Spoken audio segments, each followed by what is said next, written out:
John Falstaff naquit en 1352 dans le Gloucestershire, fils cadet d'un modeste chevalier de province.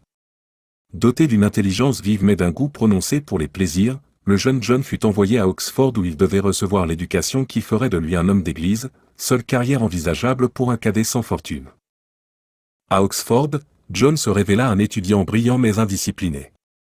Sa mémoire prodigieuse et son esprit affûté lui permettaient d'impressionner ses professeurs sans jamais ouvrir un livre.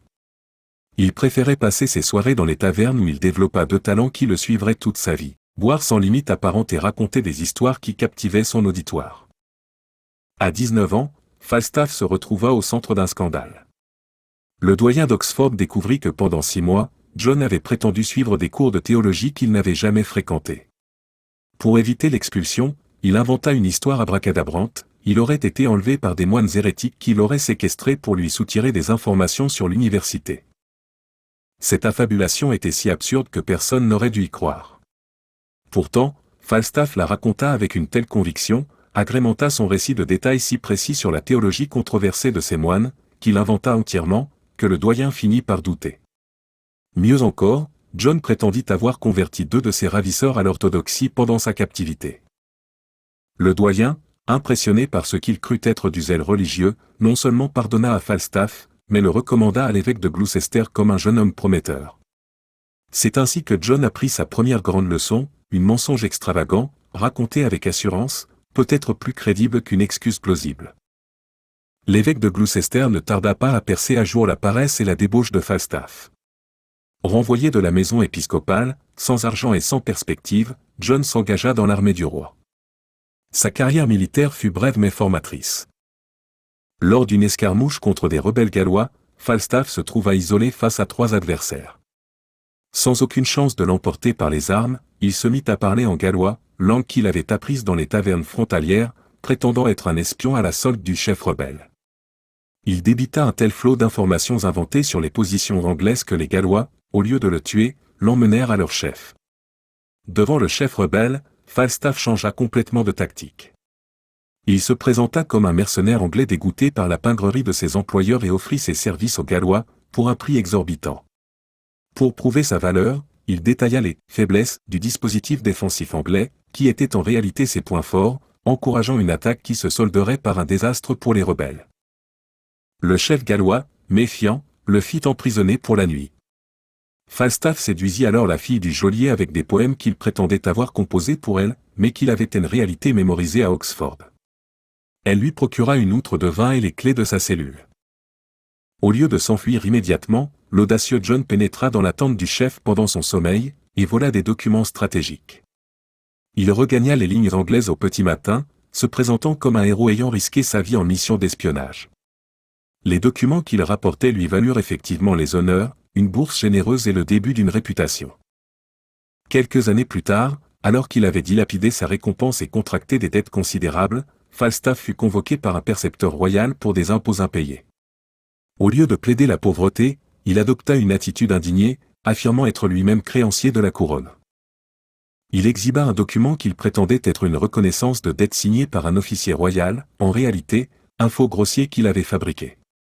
Le montant était si précis, 37 livres, 8 shillings et 4 pence, et l'histoire qui l'accompagnait si détaillée, des fournitures pour l'armée lors d'une campagne en Écosse, que le percepteur, décontenancé, promit de vérifier dans les registres royaux. Sachant que la supercherie serait découverte, Falstaff ne perdit pas de temps. Il se rendit chez un riche marchand de laine, Sir Thomas Wolsey, prétendant être un agent du trésor royal, chargé de régler cette même dette de 37 livres. Il expliqua que pour des raisons administratives complexes, la couronne avait besoin d'un prêt-relais de ce montant, qui serait remboursé avec intérêt sous quinzaine.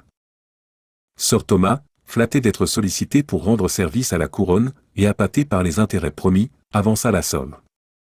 Falstaff l'utilisa immédiatement pour régler sa dette fiscale, puis quitta la ville avant que la supercherie ne soit découverte. 6 mois plus tard, lorsqu'il croisa par hasard Sir Thomas à Londres, loin de fuir, Falstaff l'accosta joyeusement. Avant même que le marchand puisse l'accuser, il se répandit en remerciements pour son patriotisme et lui expliqua, avec force détails administratifs inventés, que le remboursement avait été effectué depuis longtemps entre les mains d'un clerc de Sir Thomas. Face au marchand confus, Falstaff s'indigna de la malhonnêteté de ce clerc et proposa même son aide pour le retrouver. Face à l'aplomb de Falstaff et à la complexité de l'affaire, Sir Thomas préféra abandonner les poursuites, concluant que le jeu n'en valait pas la chandelle. Ainsi, John échappa une fois de plus aux conséquences de ses actes grâce à son audace et son intelligence. À 30 ans, Falstaff décida qu'il était temps d'améliorer son statut social. Il commença à se faire appeler Sir John, bien qu'il n'eût jamais été adoubé. Pour justifier ce titre, il inventa un passé glorieux fait de batailles imaginaires et d'actes héroïques invérifiables. Sa plus grande imposture de cette période fut de se présenter comme un parent éloigné du comte de Westmoreland. Le hasard voulut qu'à un banquet, il se retrouva face au comte en personne.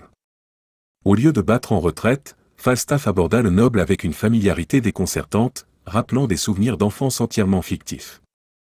Le comte, d'abord surpris, fut bientôt désarmé par le charme et l'assurance de Falstaff. Ce dernier raconta avec tant de détails précis une visite du jeune comte au manoir familial des Falstaff, manoir qui n'avait jamais existé, que le noble commença à douter de sa propre mémoire. John évoqua même une vieille servante, une certaine Martha, qui selon lui avait travaillé dans les deux maisons et portait toujours un médaillon en forme de croissant de lune. Par un coup de chance extraordinaire, le comte avait effectivement connu, dans son enfance, une servante nommée Martha qui portait un tel bijou. Cette coïncidence fortuite convainquit le comte que Falstaff disait vrai, et il l'accueillit comme un parent retrouvé. Cette nouvelle connexion permit à Falstaff d'obtenir un poste de juge de paix, position qu'il utilisa plus pour son profit personnel que pour faire respecter la loi.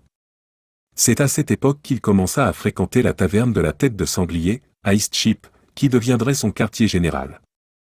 Ainsi, à travers ces situations où son intelligence, son audace et son talent pour l'affabulation lui permirent d'échapper aux conséquences de ses propres excès, John Falstaff développa le personnage que Shakespeare immortalisera plus tard. Chaque mensonge réussi, chaque dette esquivée, chaque bouteille vidée sans conséquence immédiate renforça sa conviction que la vie était une farce dont il était le metteur en scène. Son embonpoint, résultat de son amour immodéré pour la bonne chair et le vin, devint pour lui non pas une source de honte, mais un élément de son personnage, une preuve visible de sa joie de vivre et de son dédain pour les conventions. Les années passant, la frontière entre l'homme réel et le personnage qu'il s'était créé s'estompa. Falstaff devint réellement l'être excessif, menteur, buveur, mais étrangement attachant, que le prince Hal rencontrerait un jour, et dont les aventures entreraient dans la légende grâce à la plume de Shakespeare.